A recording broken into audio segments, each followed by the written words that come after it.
Hello everyone, कैसे हैं आप सब। उम्मीद है आप सब बहुत अच्छे होंगे, मस्त होंगे। स्वागत है आपका मेरे चैनल पर। आज हम पढ़ने वाले स्पर्म के बारे में, मतलब शुक्राणु के बारे में। तो स्पर्म क्या होता है? स्पर्म एक मेल गैमेट है जिसको हम बोलते हैं नर युग्मक। आज हम उस नर युग्मक के स्ट्रक्चर को, मतलब उसकी संरचना को जानेंगे और उसके कार्य को जानेंगे। तो बात करें अगर इसकी संरचना की, तो आप यहाँ पर देखिए इसमें कौन कौन से पार्ट होते हैं। तो सबसे पहले आप ये जान लीजिए कि जो नर युग्मक है, मतलब स्पर्म, जिसको हम क्या बोलते हैं, हिंदी में स्पर्म बोलते हैं। ये क्या है? स्पर्म को हिंदी में कहेंगे क्या? नर युग्मक। ये क्या करता है? ये फर्टिलाइजेशन में हेल्प करता है।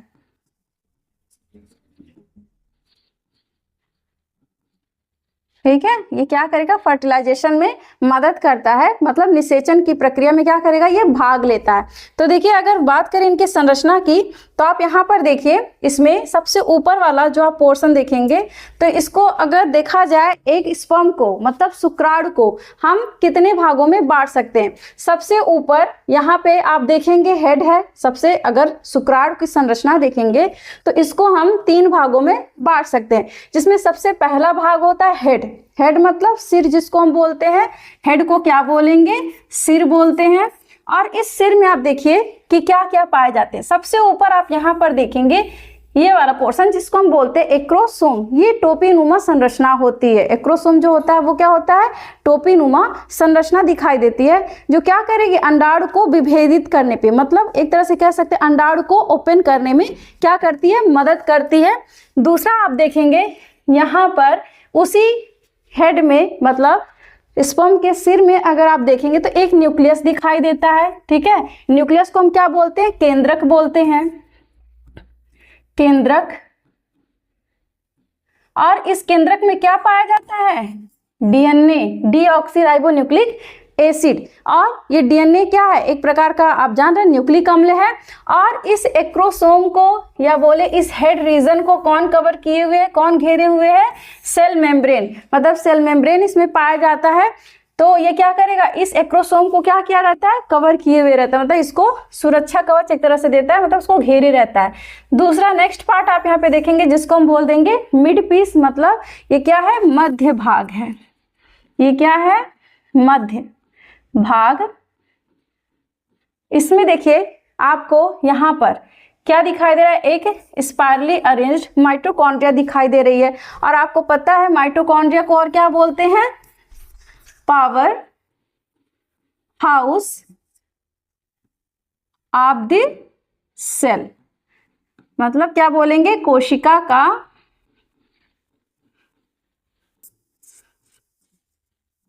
ऊर्जा घर बोलिए या ऊर्जा गृह बोलेंगे। ठीक है, क्यों बोलेंगे? क्योंकि माइटोकॉन्ड्रिया क्या करती है? ऊर्जा प्रदान करती है। वो क्या करेगी? एटीपी के रूप में ऊर्जा देती है हमारे सेल को, इसीलिए उसको कहते हैं power house of the cell, या फिर कोशिका का ऊर्जा गृह। अब आप सोचेंगे कि इस स्पर्म में ये क्यों है? कोशिका तो जान रहे हैं, लेकिन स्पर्म में आप क्यों बता रही हैं? तो देखिए स्पर्म को भी क्या होता है, मतलब जो शुक्राणु होते हैं अंडाणु तक पहुंचने के लिए वो क्या होंगे? गति करना पड़ेगा। ऐसे तो है नहीं कि एक जगह स्थिर है बस वहां अपने मन से पहुंच जाएंगे उड़ के, ऐसा तो है नहीं। वो क्या करेंगे? गति करते हुए अंडाणु तक पहुंचते हैं। और वो जो गति उनको प्रदान होता है, उसके लिए जो ऊर्जा मिलती है वो किसके द्वारा मिलती है? इसी माइटोकॉन्ड्रिया के ही द्वारा उनको ऊर्जा प्रदान होती है।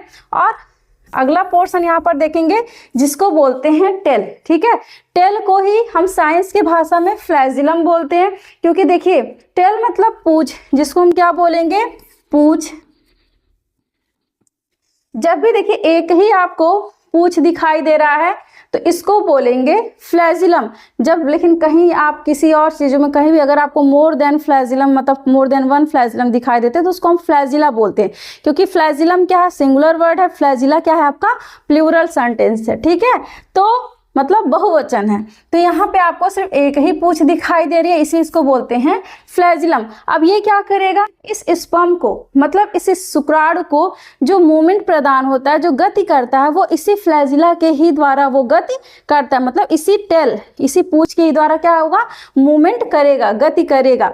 तो ये हो गया। अगर स्ट्रक्चर आपने देख लिया हो तो अब चलिए एक एक करके सबके बारे में समझते हैं। सबसे पहले हम जानेंगे कि स्पर्म क्या है, मतलब शुक्राणु क्या है। ठीक है, तो आप जान रहे हैं शुक्राणु क्या है, एक प्रकार का नर युग्मक है। आपने दो तरह के युग्मक पढ़े होंगे, एक नर युग्मक होता है, एक क्या होता है मादा युग्मक। नर युग्मक में स्पर्म पाए जाते हैं और मादा युग्मक में क्या बनते हैं बच्चा, उसमें बनते हैं एग, मतलब अंडाणु बनते हैं।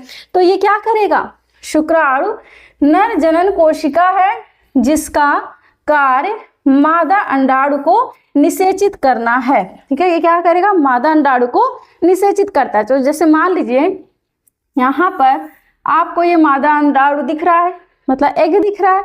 अब इस एग में आपको किनारे यहाँ पे एक स्पर्म जाता हुआ दिखाई दे रहा है इस पूंछ की सहायता से तैरते हुए। ठीक है, और ये क्या करेगा, इसके कवर को क्या करेगा, रप्चर करेगा। इसको क्या करेगा, इसको रप्चर करेगा, मतलब इसको तोड़ने का, यहाँ कह सकते हैं इसको कवर जो है, इसके कवर को क्या करेगा, खोलने का काम करेगा। और ये फिर इसी में इंटर हो जाके इससे क्या होगा, मिक्स हो जाएगा, मतलब फर्टिलाइज हो जाएगा। ठीक है, और इसको ओपन करने का काम या फिर निषेचित करने का काम किसका होता है, मेन एक्रोसोम का होता है। तो ये क्या करेगा, अंडाणु को क्या करेगा, निषेचित करेगा। कौन करेगा, जो स्पर्म है। अब देखिए, जो अगर बात करें नर में, तो अगर बात करें वीर्य की, तो वीर्य में कम से कम मतलब लगभग कितने स्पर्म पाए जाते हैं, तो लगभग आप देखेंगे 1.5 करोड़ से 1.5 करोड़ से आप देखेंगे 2 करोड़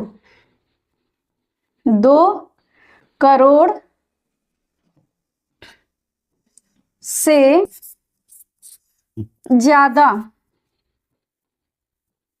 शुक्राणु उपस्थित होते हैं, याद रखिएगा। और जब भी अगर इससे संख्या अगर कम हो जाती है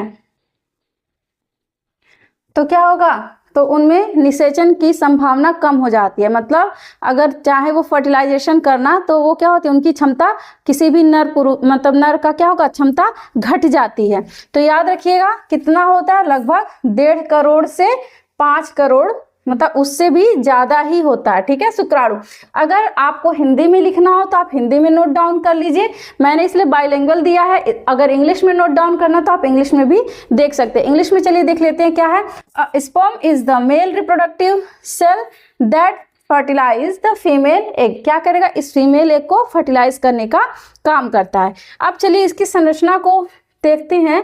तो देखिए संरचना में मुख्य भाग कौन से होते हैं, तो मुख्य भाग में सबसे पहले आपको शीर्ष दिखाई देंगे, जिनको सिर बोलिए शीर्ष बोलिए, क्योंकि साइंस में हिंदी में हम शीर्ष बोलते हैं। ठीक है, तो शीर्ष में देखिए क्या होता है, एक्रोसोम। ऊपर आपको ये दिख रहा है टोपीनुमा संरचना, यहाँ पर यही भेदने का काम करता है अंडाणु को, मतलब अंडाणु को भेदेगा कौन, जैसे मान लीजिए ये है क्या है, ये एग है और ये स्पर्म जाता है और इसकी झिल्ली को क्या करेगा, तोड़ेगा, तभी ना इंटर करने देगा इस स्पर्म को पूरा जो भी उसके न्यूट्रिएंट है।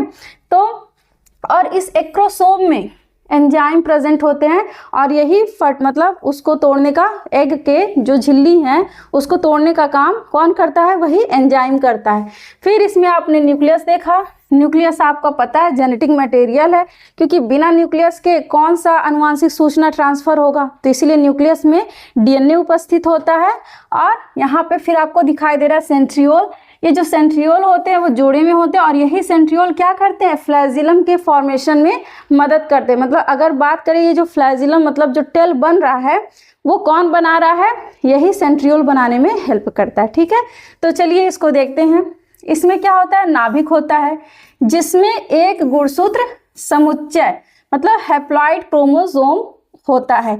अब हैप्लॉइड क्रोमोसोम या गुणसूत्र समुच्चय का मतलब क्या होता है, जैसे देखिए आपने पढ़ा होगा कि मनुष्यों में 23 जोड़ी गुणसूत्र पाए जाते हैं। तो उसमें आप जानते ही हैं कि जो 22 जोड़ी गुणसूत्र होते हैं वो क्या होते हैं, समजात होते हैं, मतलब ऑटोसोम होते हैं, कि मतलब वो सेम होंगे। लेकिन जो 23वां गुणसूत्र होता है, जो 23 जोड़ी वाला होता है, तो अगर बात करें मेल में, मेल मतलब नर में देखेंगे तो उसमें एक्स और वाई पाए जाते हैं, मतलब सब समजात तो है नहीं, तो इसलिए हैप्लॉइड तो कहलाएंगे नहीं, हैप्लॉइड तो सॉरी डिप्लॉइड तो कहलाएंगे नहीं, क्योंकि डिप्लॉइड होने के लिए या तो एक्स एक्स होना चाहिए था या तो वाई वाई होना चाहिए था, लेकिन एक्स भी अकेला वाई भी अकेला, तो ये क्या होते हैं, हैप्लॉइड होते हैं। और अगर यही फीमेल में देखेंगे तो फीमेल में क्या होते हैं, फीमेल को हिंदी में कहते हैं मादा, इसमें दोनों ही क्या होते हैं, समजात होते, मतलब दोनों ही एक्स एक्स होते हैं, ठीक है। इसीलिए कभी भी जो कहते हैं ना, जो बेबी बर्थ होती है, मतलब जो भी बच्चा पैदा होता है, तो अगर लड़की होती है या लड़का होता है तो आप लोग हमेशा महिलाओं को दोष देते हैं, लेकिन ऐसा नहीं है। यहाँ पर देखिए सारी गलती मेल की होती है। अगर इनका यक्स जाकर इससे फर्टिलाइज कर दिया तो फीमेल का भी यक्स है, तो यहाँ पर हमेशा आपको गर्ल जन्म लेगी। लेकिन अगर यही वाई जाकर इससे फर्टिलाइज किया, ठीक है, तो यक्स वाई पेयर आएगा, तो यहाँ पे क्या होगा, बॉय, मतलब क्या होगा, लड़का जन्म लेगा, ठीक है।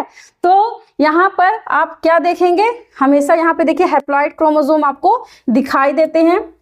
उसके बाद फिर देखिए ऊपर की ओर एक्रोसोम होता है। अभी मैंने बताया कि टोपीनुमा संरचना होती है, तो इसमें क्या होता है, जिसमें अंडाणु की झिल्ली को भेदने के लिए एंजाइम होता है, ठीक है, क्योंकि जो अंडाणु होते हैं, अंडाणु के भी ऊपर एक कवरिंग पाई जाती है, इसके भी ऊपर एक कवर पाया जाता है, और इस कवर को ही भेदने का काम कौन करता है, यही जो एक्रोसोम, ये जो ऊपर वाला टोपीनुमा संरचना है, यही इसको भेदता है, मतलब यही इसको खोलने का काम करता है, ठीक है।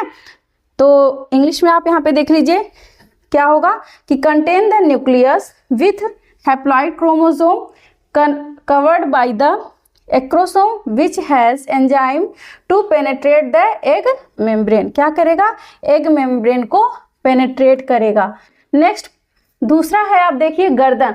तो जिस प्रकार आपके शरीर में यहाँ पर गर्दन दिखाई देता है, वैसे यहाँ पर भी इस स्पर्म में भी गर्दन दिखाई देता है। तो गर्दन, जिसको हम नेक बोलते हैं, नेक वाले पोर्शन को, अब ये क्या करेगा, गर्दन इस ऊपर वाले और ये नीचे वाले दोनों भाग को क्या करता है, जोड़ने का काम करता है, मतलब इनको कनेक्ट करने का काम करता है। और इसी में ही आपको सेंट्रियोल भी दिखाई देंगे।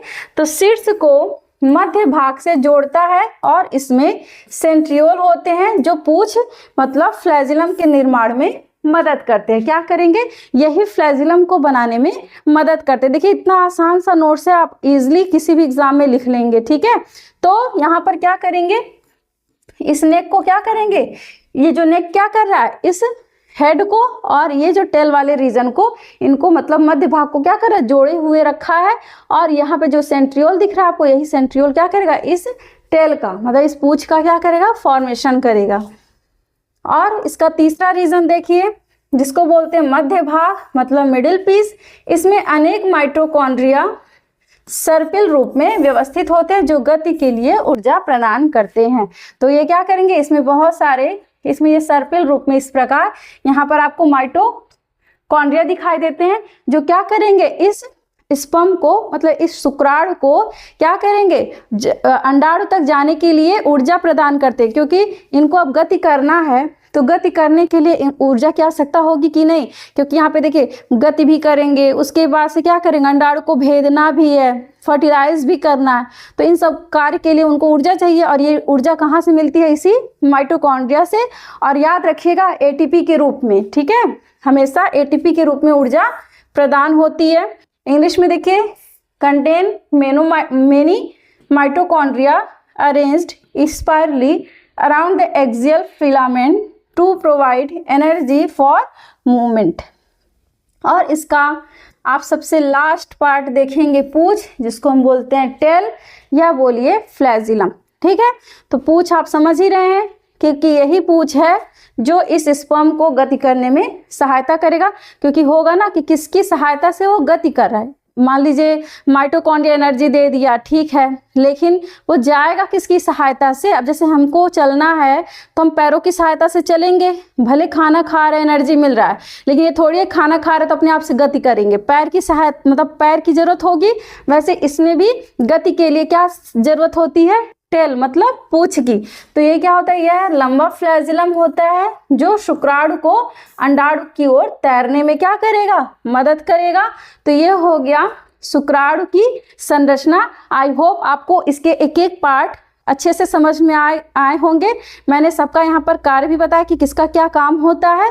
तो आई होप आपको वीडियो बहुत अच्छा लगा होगा। तो मिलते हैं ऐसे ही अगले वीडियो में, तब तक के लिए धन्यवाद।